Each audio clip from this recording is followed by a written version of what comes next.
Good morning, everybody, and welcome back to another one of our If You Were an Engineer, What Would You Do? Competitions, interviews. Obviously, joining us this morning, we have Aaminah Wali, who is a graduate engineer at Thales, and we are so thankful for you joining us today. So, thank you so much for that. Aaminah is here to talk to us today about her career and how she got to where she is today. So, without further ado, I think we'll hand over. I think we've got a little presentation, is that right? Yep, we do. Fabulous. So whenever you're ready, just want to share the screen and over to you. Hello, everyone. My name is Aaminah, and I am a graduate engineer at Telus. In this presentation, I'll just be giving you a bit of an insight into me, so who I am, how I got to where I am today, and what I do, my day-to-day job, as well as some of my plans for the future, because I'm just at the start of my career as an engineer. So like I said, I'm a graduate engineer at Thales. I started at Thales about 2 to 3 years ago, straight out of university. But for most of that, we've kind of been in the COVID lockdown since then. But outside of work, I like to do a lot of different things, keep myself busy. So I bake. I made cupcakes last weekend, and they were quite popular with the rest of my household. But I also like to do a lot of more complex things like building gingerbread houses and like multiple like tiered cakes and that kind of thing, where I get to use a lot of my engineering skills to help keep it all standing together, because the worst part would be if your gingerbread house's roof had fallen off. um, I also do a lot of fundraising and volunteer work, so I've added a picture of an interview that I did a few months ago, and we were making food packs to send out to families last summer. And then I also work on a lot of like different campaigns where I'm working with people internationally. So I'm on one of the international fundraising campaign teams, and I get to work with people from Qatar, in New York, in South Africa, all across the place, so that we can try and gather as many funds as possible. And I like to stay active, especially after I'm baking so much. The worst thing would be to not try and get out, go for walks, do some yoga, that kind of thing. Um, but in terms of my journey as an engineer, I've had quite a pretty stable journey, but I think a lot of people at an early age know what they want to do long term, and what they want to do when they leave school. But for me, I was actually really confused. I spent a lot of years thinking that I wanted to be like a fashion designer, I wanted to do interior design, I wanted to be a lawyer at some point, and then I wanted to be an accountant.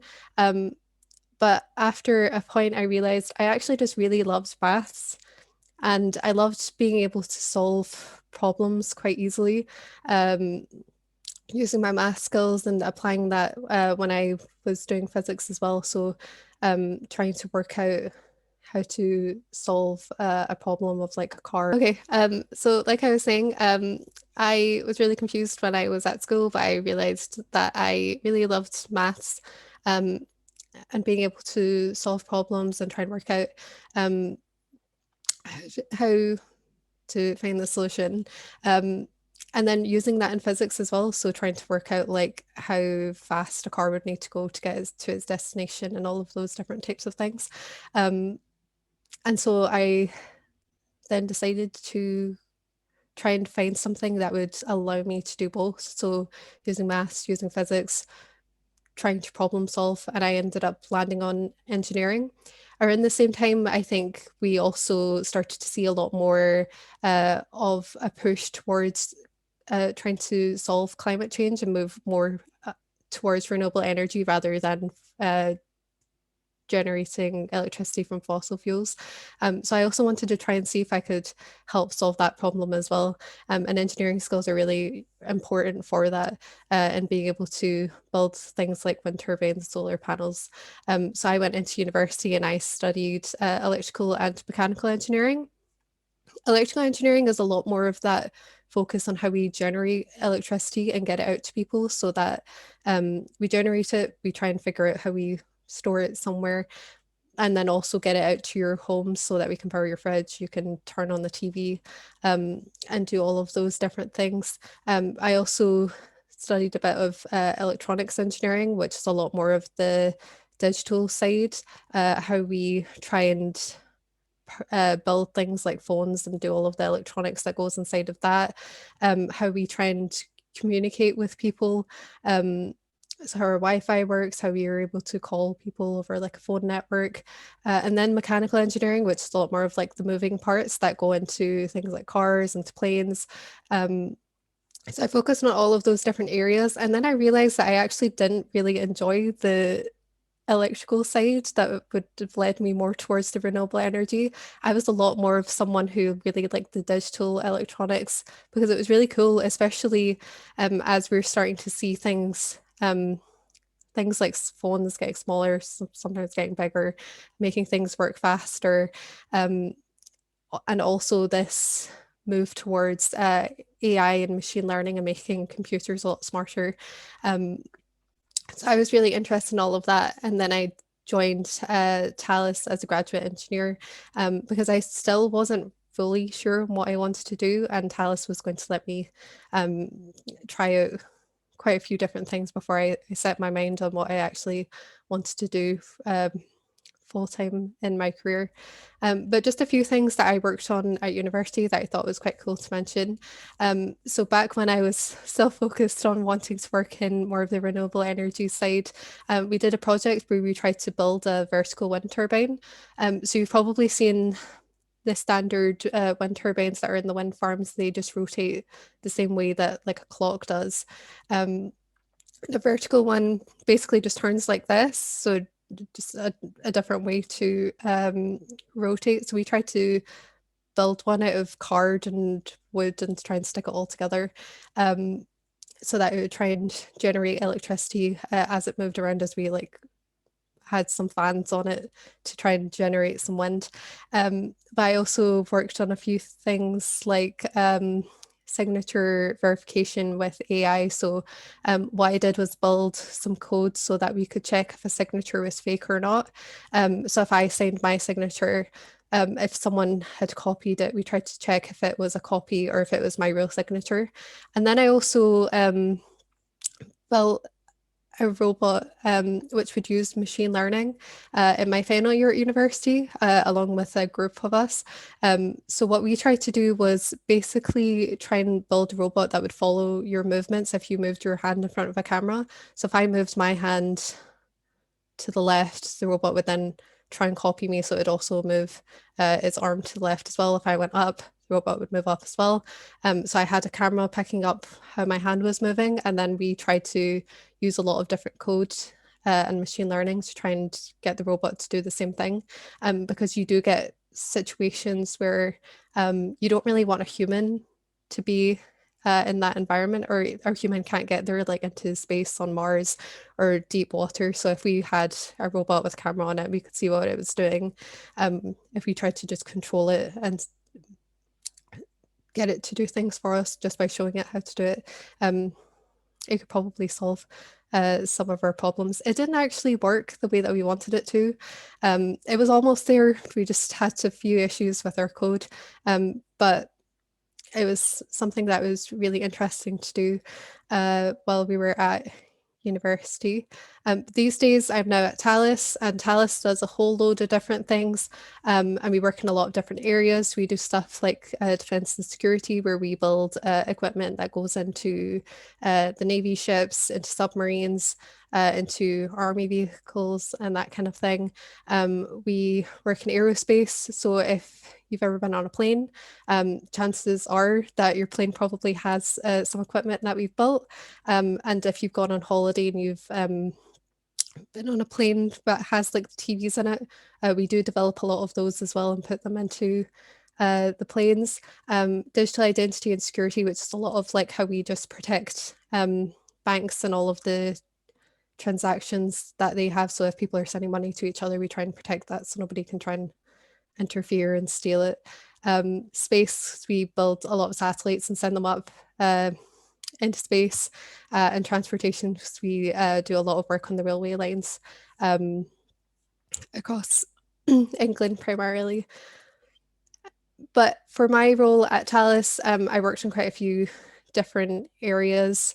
Um, I've worked on satellite communications for aircraft, which basically is trying to build a system where we can put it into a plane and it will connect the plane to the satellite so that a pilot can phone air traffic control and they can phone home and do all of those different types of things and get messages through. So we were trying to build a system that would do that. I worked on some AI and machine learning code for defense. So basically trying to make our system smarter so that it can protect itself against any threats. So we put on our system into a ship. It basically helped try and protect it if anyone's trying to attack us. But these days I work in operations and strategy, which is a lot more focused on how we try and plan for the future, because engineering is one of those areas where things are just constantly changing, and you probably see it as well, like with technology. There's always a new release of a phone, there's always new robots getting built and new solutions that are getting developed because things computers are getting smarter. We're able to run things a lot faster than we did before. So we need to plan for that and make sure that we're ready for that point where our customers are going to start asking us to make our systems smarter, faster, um, and work better than they did before. So I work with a lot of different teams to try and make sure we've got all the training in place and building tools where we can try and see where our problems are in terms of the skills that we've got in Talus and how we try and plan for the future. Uh, and I've now been asked to help try and build that for Thales globally. So Thales employs about 80,000 people internationally, and we now want to try and see if we can manage the skills of about 20,000 people and build the tool for that. So I'll be working on that into the future as well. But in terms of my long-term plans, obviously I'm working in operations and strategy right now. I will be planning to go into more of the data side and how we try and use data to see where our problems are and how we try and solve them. But I actually want to see if I can use my skills for sustainable development, which is a lot of because we're seeing a lot of issues as a result of climate change, where we're seeing more drought in places in countries across Africa. We're going to see more natural disasters and that kind of thing. I want to try and use my skills so that we can use machine learning and data analytics to try and see where the problems are and how we can try and plan for it in advance so that we can find a solution easily and it won't impact people as much. But that's me. I have tried to give you as best of an overview of myself and my career at Talus, but welcome to take any questions and thank you for listening. Thank you so much. That was very informative and amazing. So thank you so much for that. We've definitely got some questions coming in. So we'll go from the top. We have got, what do you think the main obstacles are in terms of renewable energy today? I'm definitely no renewable energies expert. I think the main issues are that it just, at this point, it just doesn't generate enough electricity as it could. And we do have a lot of issues where we have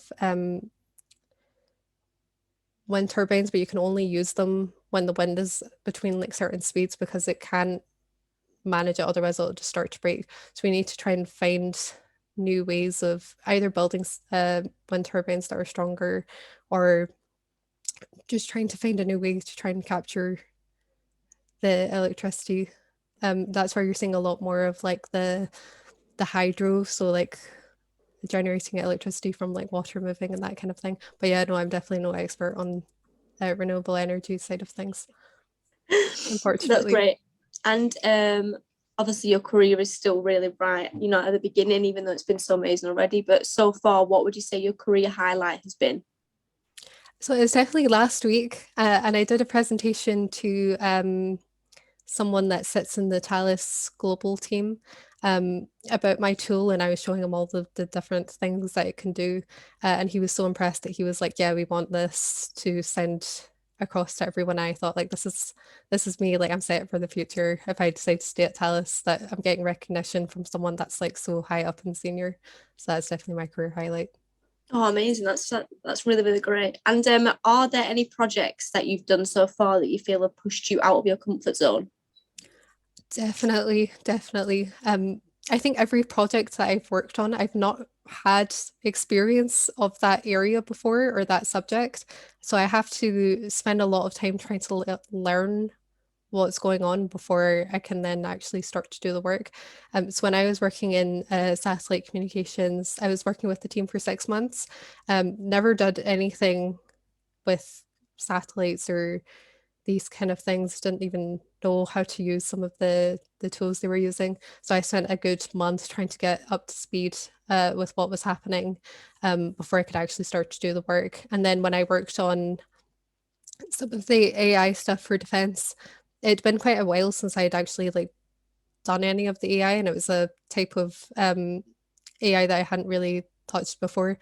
So I had to try and understand everything that was going on for a good month and then actually start to go. But there's a lot of support that you get from the other senior engineers as well. So I think that's quite useful.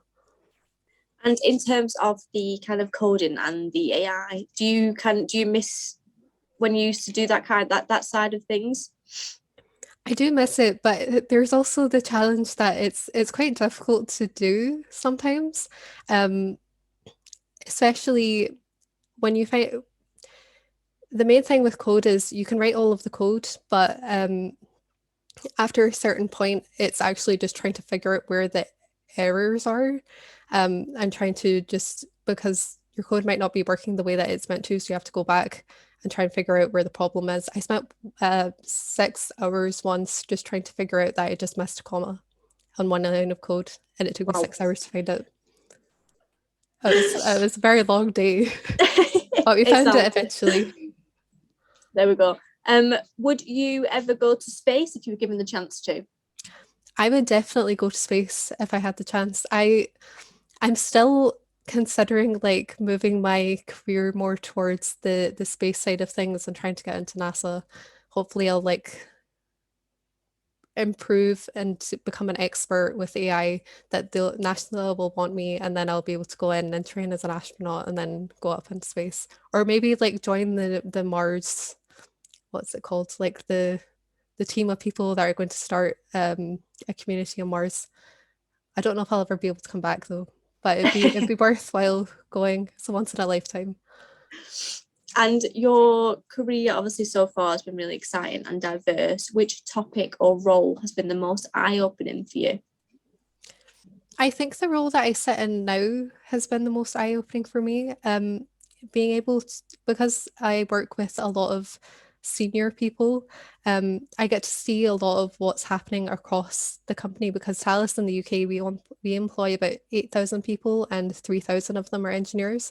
So you're working with a lot of people that are trying to solve all the problems that are going on across engineering, which you wouldn't really see if you didn't sit with those people in those teams.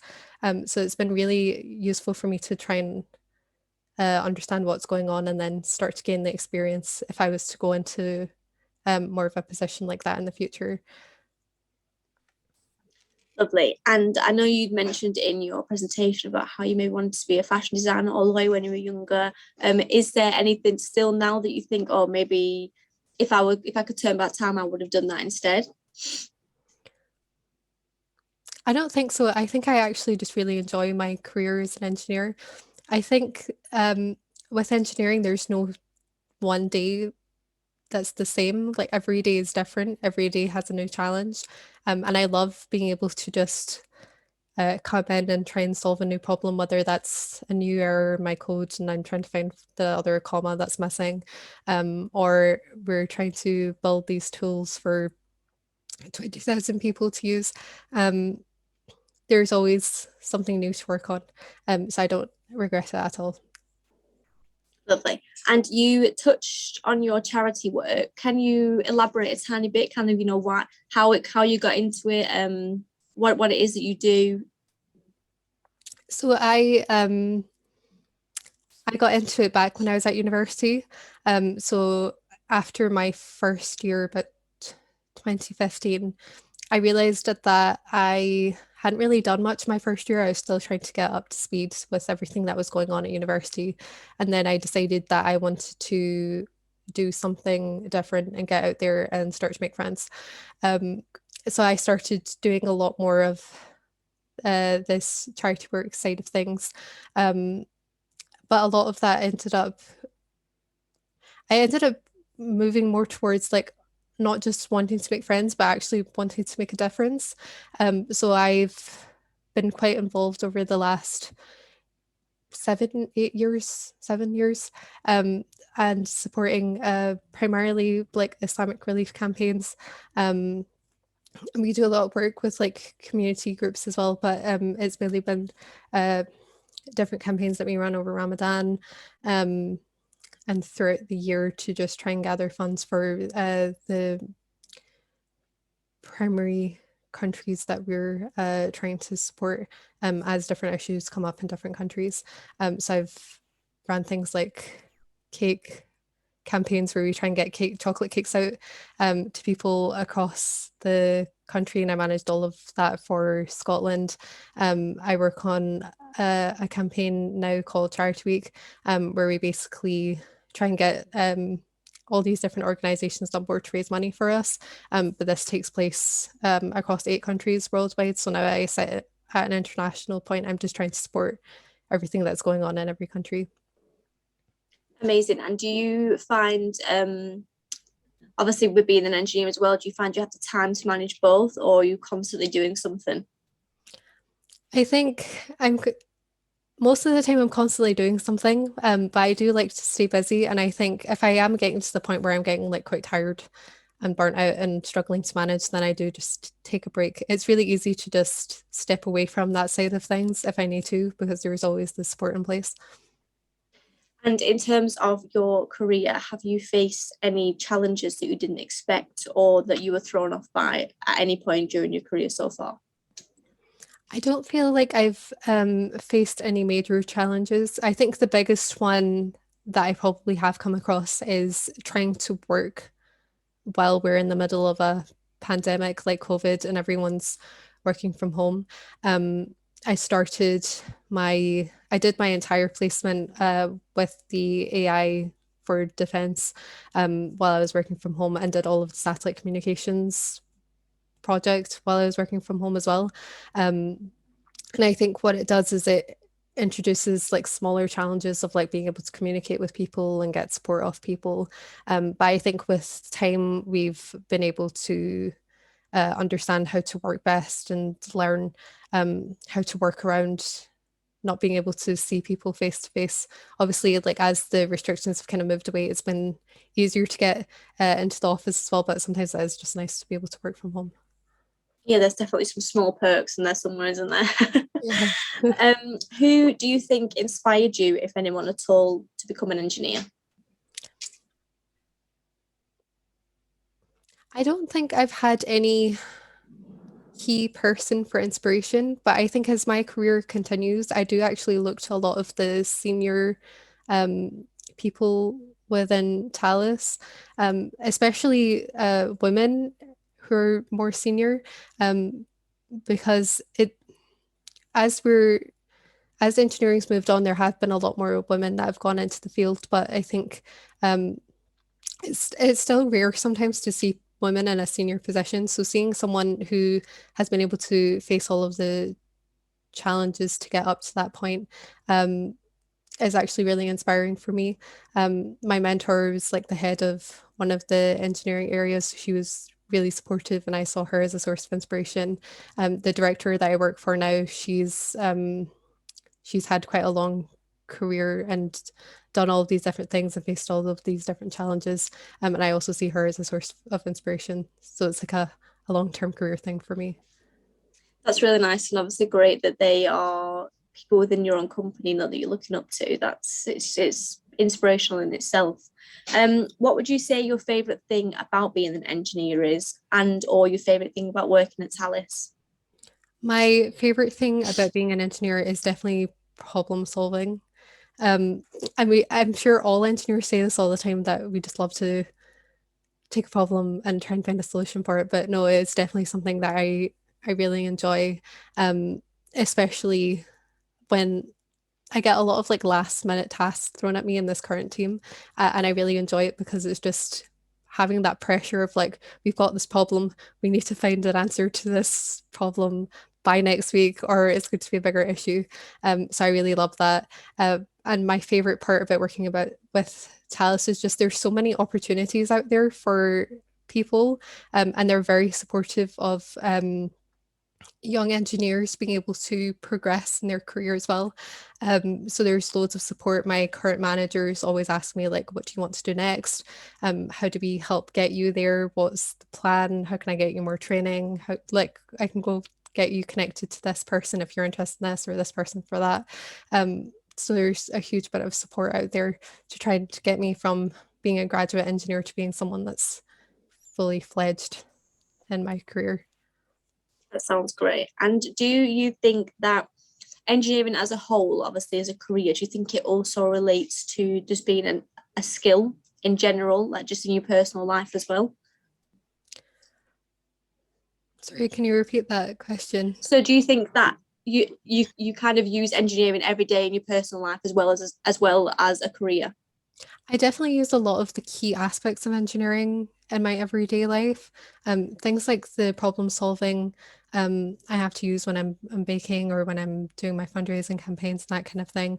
Communication is a big part of engineering, and it's a key skill for us, and we need to communicate with people all of the time. So being able to develop that throughout my career and use it outside of work is really important as well. And I think final question, what kind of advice would you give to anybody watching or primary school children who want to pursue a career in engineering? I think I would definitely say take as many opportunities as you can to learn and to develop. There's always going to be an opportunity to take on a new challenge or learn something new. And I'd say don't let that slip. Like, take a hold of it as fast as you can. Even different things outside of school or work as well. If it's a cool project that you could work on that would help you gain like team working, communication skills, I think it's really important to pick up, because those are the key things that are important within engineering. And it's recognized because we're not always best at doing it as engineers either. That's amazing. Thank you so much for your time today. We really, really appreciate it. Thank you to everybody who has joined us today, and a final reminder that your Leaders Award entries are due in March 23rd, which is next Wednesday. We want them here by post to our address. And I think that is all for today. So thank you very much again, Aaminah, for joining us. No problem. It's a pleasure to join. Thank you. And we look forward to everybody's entries coming in. Thank you very much. Thank you. Bye.